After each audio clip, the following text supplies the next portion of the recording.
Il est président de la République de Mauritanie et le président en exercice de l'Union africaine. Mohamed Ould Abdelaziz s'est exprimé au micro d'Euronews en marge du sommet Europe-Afrique à Bruxelles. Dans cette interview, il évoque l'importance d'un partenariat renforcé entre les deux continents afin d'accélérer le développement de l'Afrique. Il souligne aussi la nécessité de régler les problèmes d'insécurité au Sahel ou encore la crise en Centrafrique, des problèmes parmi tant d'autres qui constituent un frein aux investissements. Monsieur le Président, bonjour. Merci d'accepter de répondre à ces quelques questions. Dans le cadre du sommet Union européenne-Afrique, nous avons des taux de croissance pour les années à venir qui sont plutôt positifs sur le continent africain. La moyenne globale sur l'ensemble du continent est établie à 5%. Monsieur le Président, à partir de cette nouvelle réalité au XXIe siècle, faut-il, d'après vous, mettre en place de nouveaux rapports avec l'Union européenne? Les rapports doivent continuer, mais nous devons améliorer et les mettre dans un contexte qui nous permette d'être gagnants-gagnants. Et je crois que c'est ce qui est utile pour nous, pour les deux continents. Je crois qu'on a besoin toujours l'un de l'autre. Vous savez, nous sommes des continents complémentaires. Est-ce que l'Union européenne ou le reste du monde a compris qu'il y avait véritablement une émergence africaine, une émergence économique? Mais je crois que oui, non, ils sont en train de le comprendre parce que c'est visible. Un taux de croissance soutenu avec une moyenne de 5%, c'est visible. Nous devons accompagner un peu l'évolution de ce monde.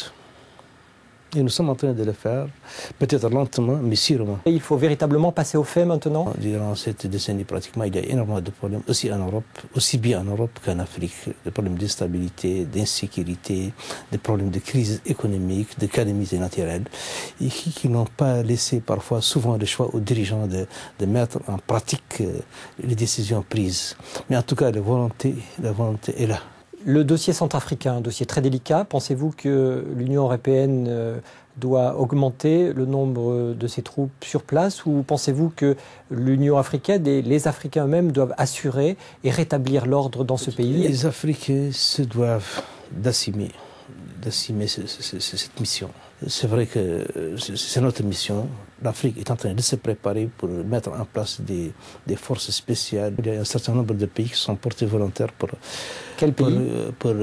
Il y a une dizaine de pays qui sont portés volontaires. Est-ce que véritablement la sécurité est un des dossiers les plus importants que vous avez à traiter, vous, en tant que président de l'Union africaine, et que vous avez à traiter dans vos relations avec l'Union européenne? Je crois qu'on ne peut pas parler de développement sans parler de sécurité. On ne peut pas investir dans une zone où il y a l'insécurité. C'est vrai que spécifiquement dans notre zone de Sahel, nous avons connu énormément de problèmes d'insécurité. Ce n'est pas depuis quelques mois, c'est pratiquement depuis plus d'une décennie. Bon, cette insécurité est due au fait qu'il y a une présence massive de terroristes qui se sont développés dans cette zone et qui ont continué à se mouvoir impunément. Le terrorisme ne connaît pas de frontières. 11 millions de jeunes arrivent sur le marché du travail chaque année en Afrique. Ils ne trouvent pas, en l'occurrence, de travail. Et très souvent, ce problème les radicalise et les pousse vers une forme d'extrémisme. Tous les ingrédients sont là, effectivement, pour pousser ces jeunes vers un extrémisme, vers la désolation. C'est effectivement ça. Au cours de votre présidence de l'Union africaine, vous allez insister sur ces points-là? J'ai déjà insisté sur ces points. Le meilleur moyen d'éviter à la jeunesse de verser dans le terrorisme, c'est éviter qu'elle ne soit continuellement exclue du développement en Afrique. Il faut les qualifier. Donc il faut que les systèmes éducatifs puissent répondre à ces besoins-là. Et l'Afrique a énormément de possibilités. Nous exportons par exemple énormément de matières premières qui, transformées sur place en Afrique, nous permettront de créer de l'emploi, de développer et de gagner plus et d'insérer ces jeunes. L'Union européenne a souvent demandé aux pays africains, aux leaders africains, d'assumer et d'assurer une bonne gouvernance. Je crois que ce n'est pas à l'Union européenne de demander à l'Afrique d'assurer une bonne gouvernance. Je crois que les Africains sont conscients de cela maintenant. Ils sont conscients qu'un pays ne peut se développer sans une démocratie, sans une bonne gouvernance, sans aussi le respect de tous et l'intégration de tous. Et on ne peut pas développer un pays tant qu'il y a des exclus dans ce pays. Et je crois que ce n'est pas à l'Union européenne de nous le dicter, je crois que c'est un choix que nous devons faire nous-mêmes, pour nous-mêmes. Sur ce dossier de gouvernance, Monsieur le Président, certaines personnes ont mis en cause votre accession au pouvoir. Que leur répondez-vous? Il y avait 10 candidats. Et la Mauritanie devait avoir un seul élu.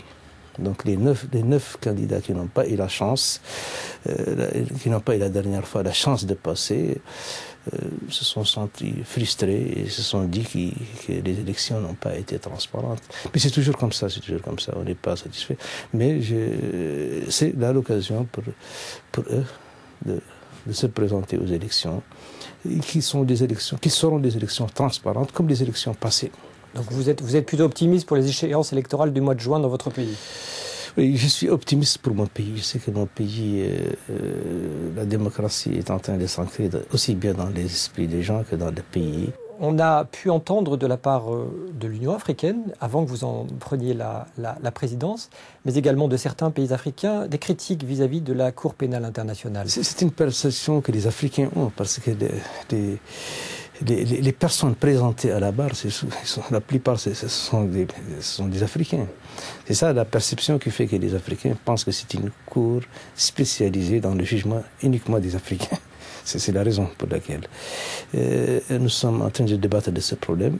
Il est souhaitable quand même que les Africains, comme pour la sécurité, puissent se prendre en charge.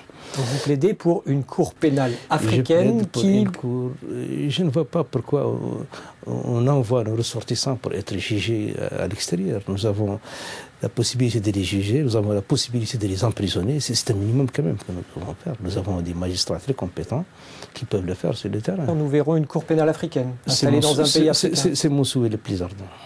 C'est le souhait d'autres pays de l'Union africaine également. Oui. Pensez-vous que maintenant l'Afrique est devenue la locomotive de l'Union européenne, ou pourrait devenir la locomotive de l'Union européenne?